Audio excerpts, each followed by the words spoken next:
বিদেশ থেকে আসা আসপ্রে, গাডওয়াল, রেড ক্রেস্টেড, প্রচার্ড সহ বিভিন্ন পরিযায়ী পাখির টানে ফটোগ্রাফার থেকে শুরু করে বহু ভ্রমণপ্রিয় মানুষ ভিড় জমান চুপির পাখিরালয়ে।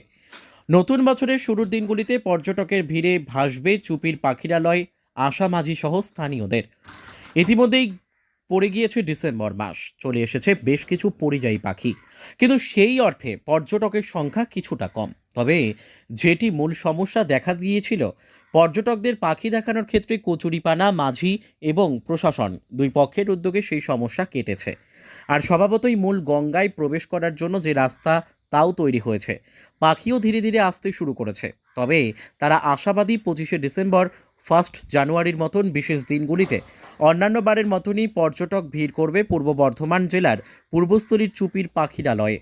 বিদেশ থেকে আসা অসপ্রে, গাডওয়াল, রেড ক্রেস্টেড, প্রচার্ড সহ বিভিন্ন পরিযায়ী পাখির টানে ফটোগ্রাফার থেকে শুরু করে বহু ভ্রমণপ্রিয় মানুষ ভিড় জমান চুপির পাখিরালয়ে। আর সেই কারণে সরকারি বেসরকারি উদ্যোগে ইতিমধ্যেই সেখানে তৈরি হয়েছে আবাসন, রয়েছে চড়ুই ভাতির ব্যবস্থাও। নির্জন নিরিবিলি এলাকায় ঘুরতে ভালোবাসে এমন বাঙালি চুপির পাখিরালয় দেখেনি এখন এমন মানুষ কমই রয়েছেন। একই সাথে স্কুলের ছাত্রদের শিক্ষামূলক ভ্রমণের জন্য জায়গা দেখতে এসে এক শিক্ষক তিনি জানান, শিক্ষামূলক ভ্রমণের জন্য ছাত্রছাত্রীদের নিয়ে এসেছিলাম, তবে অন্যান্য বারের তুলনায় পাখি কিছুটা কম। সব মিলিয়ে বলা চলে প্রতি বছরের মতো এবছরও বছরের শেষ দিনগুলি এবং নতুন বছরের শুরুর দিনগুলিতে পর্যটকের ভিড়ে ভাসবে চুপির পাখিরালয়। এমনই আশাতে দিন গুনছেন মাঝি থেকে শুরু করে স্থানীয় ব্যবসাদারেরা। ব্যুরো রিপোর্ট, আমাদের টিভি। যে পাখি কেমন দেখা যাচ্ছে আপনাদের? পাখি এখন ভালোই দেখা যাচ্ছে। যেমন ধরুন এদিকে এখন রেড গেস্টের প্রচার যে কটা ছিল তার থেকে এখন 4 গুণ বেশি হয়ে গেছে। লেসার সুলিং ডাক তো আপনার 2-5 হাজার আছে। এবার ধরুন বিভিন্ন রকম কমন কুট অস্প্রে তো আছেই, ধরুন রেগুলার আসছে লোকজন, কাস্টমার ভালোই আসছে মোটামুটি। গত বছরের তুলনায় কেমন পাখি এবার? পাখি আর বছরকে তুলনায় একই আছে, ঠিক আছে। এবার যেটা আমাদের প্রবলেম ছিল পানার বিষয়টা, পানার ওখান দিয়ে রাস্তাও হয়ে গেছে, মেন গঙ্গা যাওয়াও যাচ্ছে। আপনার ধরুন অস্প্রে তো রেগুলার ভালোই শর্ট হচ্ছে, ঠিক আছে। মানে পাখি ভালোই দেখা যাচ্ছে? হ্যাঁ, ভালোই দেখা যাচ্ছে।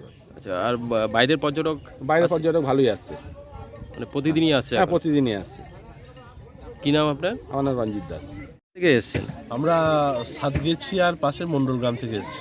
মন্ডলগ্রাম কি কোনো স্কুল থেকে? মন্ডলগ্রাম প্রাইমারি স্কুল থেকে। আচ্ছা, ছাত্রছাত্রীদের নিয়ে? হ্যাঁ, শিক্ষামূলক ভ্রমণ। আচ্ছা, দিয়ে কি ঘুরলেন এখানে? হ্যাঁ, ঘুরলাম, ওই পাখিরালয় পুরোটাই দেখলাম। হ্যাঁ, আর এই তো নৌকা করে ঘুরলাম বাচ্চাদের নিয়ে। পাখি দেখা মিলেছে? হ্যাঁ, পাখির তুলনামূলক কম দেখা মিলেছে, ভালোই, তবে আগের থেকে অনেক কম। আচ্ছা আচ্ছা। আর এখন তো দুপুরবেলা রোদে হয়তো অতটা। এই প্রথম আসা হলো? না, আমি এর আগে একবার এসেছিলাম ছাত্রছাত্রী নিয়ে, এটা প্রথম এখানে শিক্ষামূলক ভ্রমণ, এখানে প্রথম। কি নাম আপনার? আমার নাম রাহুল মুখার্জি।